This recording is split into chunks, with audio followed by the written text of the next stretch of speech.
I was afraid to drive the first time I took my dad's car out on the road. I was terrified. Every single second I was behind the wheel was another second closer to a full-blown anxiety attack.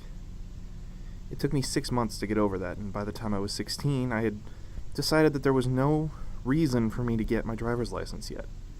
My friends had cars, and anywhere I wanted to go that they couldn't take me, I could convince my parents to give me a ride. 2 years later, I turned 18 and finally decided it was time to get my license, if only so I could drive myself to work in the summer after I graduated. By then, I had overcome that fear and, for the most part, become a decent enough driver in the 2 years I had my permit to be confident on the road alone. I didn't realize it then, but looking back now, I think that's about the time I started to pay more attention to cars. Then I went off to college, and my parents were the ones driving me to and from campus every few weeks. But then winter break of my freshman year, I got my own car. This, right here, is my first car. This slow, automatic, 16-year-old low-end family sedan is my first car, and I fell in love with it. It has no air conditioning, the speakers are terrible, the tires constantly leaked air, the suspension was destroyed, the transmission barely knows when to shift to make any sort of intelligent use of the minuscule amount of power it has, but it was mine. That excitement took hold of me. I started paying more attention when my friends or my dad talked about cars. I started to read, to watch car shows, to learn as much as I could about this incredible machine I had and the freedoms it represented. It may have started with a Ferrari Enzo poster on my wall, or the stories my parents told me about their own Mustangs and Cutlasses and Fieros, but the excitement didn't really grab hold of me until it was my car.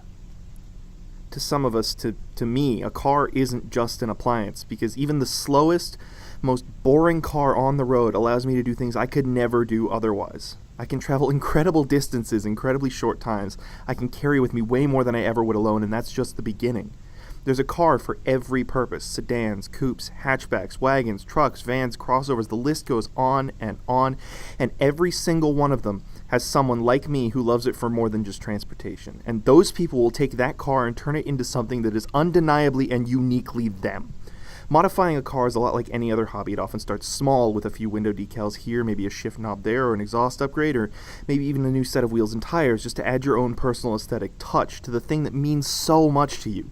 But, much like any hobby, it begins to escalate. Maybe you'll buy a cold air intake to help the engine breathe better, but then you realize your exhaust is choking out the benefits that would give you, so you swap that out for a nice catback system. But wait, the manifold is still restricting airflow, so you better get a set of long tube headers to even it out and improve performance. But you already have the car jacked up, and you don't like the way it rolls around turns, so you do a coilover swap to stiffen up the suspension. And oh, the car's lower now and doesn't roll as much, so maybe you can handle a little more power, and you decide that turning up the boost pressure on the stock turbo might be a bad idea. Better just to replace that with a nicer, better built aftermarket model. But what if the engine can't handle the pressure? Better reinforce the internals just in case. Some forged pistons should help. While you've got the engine apart, why not put a more aggressive camshaft in there for more? Oh,